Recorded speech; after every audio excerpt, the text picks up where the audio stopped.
Yeah, so we got 1 or 2 responses to yesterday's video. Thank you very, very much to everyone who's watched that video, shared that video, replied to that video. Thank you to the half dozen or so people who, as of right now, have forwarded the video on to Jeremy Hunt. That's ridiculous, but very, very cool. I've got lots of responses. I'm going to do my best to try and address some of the main stuff that people are asking me about off the back of yesterday's video. It is all still very fresh. That video was only released this morning, so I'll do a proper follow-up probably next week sometimes and let you know what's actually been going on.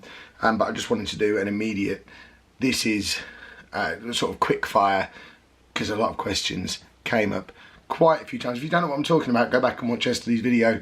It's the one where I ranted about the NHS and basically said they are failing my family, which I still stand by.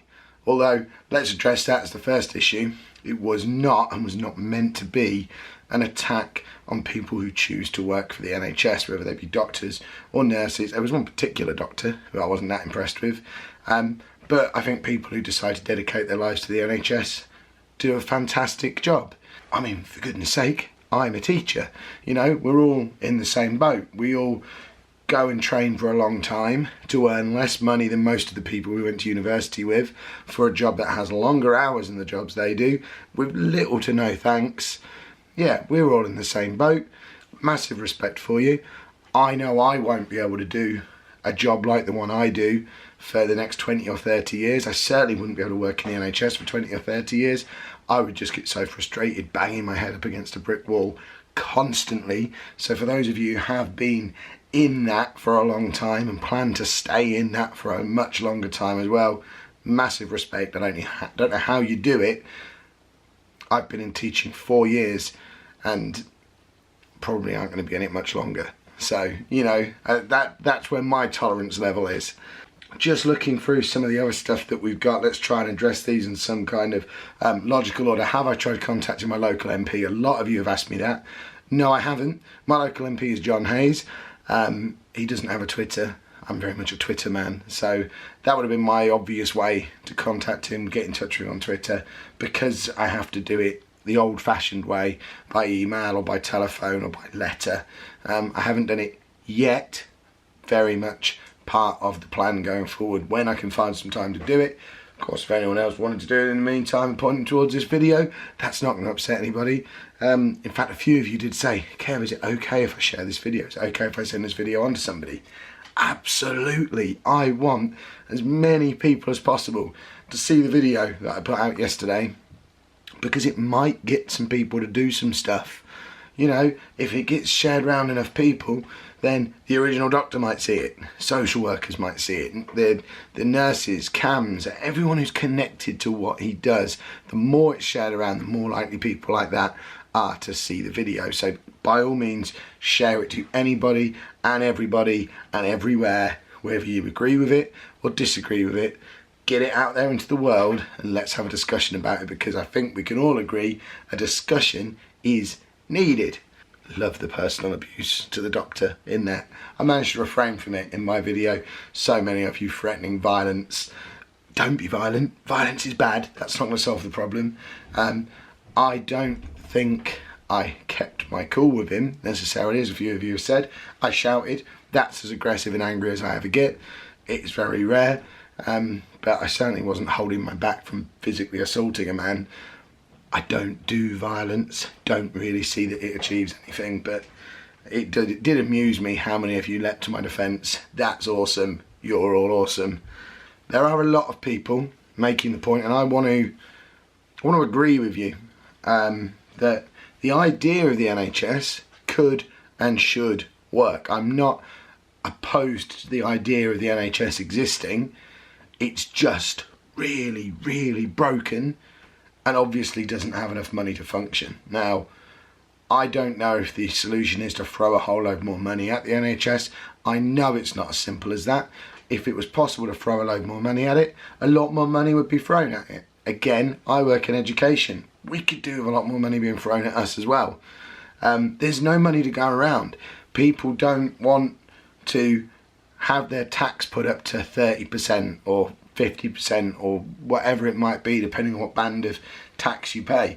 the moment a government or a prospective government start to talk about the ideas of, well, we can do all this stuff that you all recognise that you want, but we need to tax you more for it, people don't like it. I don't like it. I wouldn't want taxes to increase. So on that basis, I'm not sure how you fix the problem, because there's no extra money to throw at it. So if there's no money, if we're maxed out on money that can go into the NHS, does the idea then become broken because the only way to do it is to not fund it properly? And that's where it becomes really, really difficult. Me personally, based on my experiences with the NHS, not just with Sproglet, not just with myself, but with other things that have gone on in my family over the years, my personal view is I think I and my family would be better off if the whole thing was scrapped and we just paid an insurance premium. I pay an awful lot of money every month towards the NHS as part of my income tax. I know it goes towards lots of other stuff as well. I don't know that health insurance would cost anywhere near that. And if, let's say for argument's sake, health insurance is £200 a month, if you could take £200 off of my tax liability each month and withdraw all NHS service and support to me and my family, and I go out and use that £200 a month to buy private healthcare that gets us seen quickly by the right people, to me that's value for money. But then I do understand that not everybody's in a position to do that. I probably won't be in a position to do that in a year's time, because I'm talking about becoming self-employed. What at the moment are these nice little extra streams of income that top up my salary and allow me to live a reasonably comfortable life. They're going to become my main income. The nice government salary is going to disappear, and at that point my tax liability is going to go rump, and I'm not going to have £200 a month of tax. I wouldn't have £200 a month to put towards a premium. So I do understand the flip side of it, that you can't do it fully privatised, because if you do that, people can't afford to pay for it. But if it were to work that way, I probably wouldn't need to leave teaching in the first place. So again, from a really selfish, my point of view, it would work for me. And I don't think that's the solution either. I think we need to find something somewhere in the middle. I don't want to be taxed more. You don't want to be taxed more, presumably. I don't know. I just don't know how you fix the problem. I think there's a lot of waste at the moment in the NHS. A lot of people doing jobs that aren't necessarily needed, and I would be interested to go in there and just do a massive audit. Somebody said to me today that it's not the NHS that are failing me, it's that one doctor that I saw yesterday.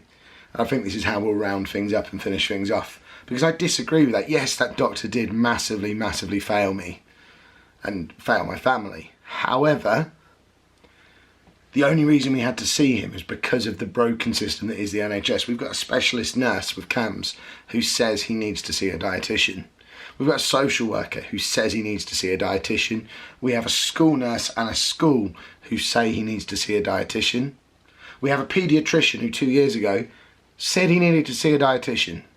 Now that paediatrician, I guess, never made the referral. No one else in that system is allowed to make the referral. It can only come through a doctor. So we've got this massive bottleneck in the system where we've got a doctor's surgery that's completely oversubscribed. You can't get an appointment there. When you do get to see a doctor, they don't know who you are. You see a different doctor every time. He clearly wasn't equipped to deal with an autistic child yesterday. Probably wasn't expecting that when we walked in the room. But we're relying on him, this guy who knows nothing about the situation and has a 5 to 10 minute slot to figure out what's going on, as well as read the file, as well as do the right thing, as well as make sure he's not just getting conned by some idiot who comes in and says, "Need a dietitian for my kid." He has a responsibility to make sure we do actually need a dietitian for our kid. And that's stupid. You know, if you've got all these professionals who all say he needs this thing, why can't he have that thing? Why does it need to be this one stuffy, grey-shirted man who doesn't want to play who has to make that decision. And that is why it wasn't just his fault, and it's not just his failing. That's why the NHS in general has failed us in this situation, because someone else should be able to make that referral. So yeah, that addresses most of the big points off the back of yesterday's video, and they're my immediate reactions to them. If you've got further comment on there, please make use of the comments box in this video or yesterday's video, or get in touch with me on social media, whether that's Twitter or Facebook or Instagram or wherever else, all these other places. All the links to that down in the description. I do want to hear from you if you've had similar situations, or if you've got any advice or recommendations, anything like that, or if you just want to have your say and be part of the proper follow-up video that will be out next week. Thank you very much for watching. One other thing someone said yesterday, is it okay to like this video because I think the video was good but the topic of it I didn't like? Yeah, like it. It makes it look good on YouTube.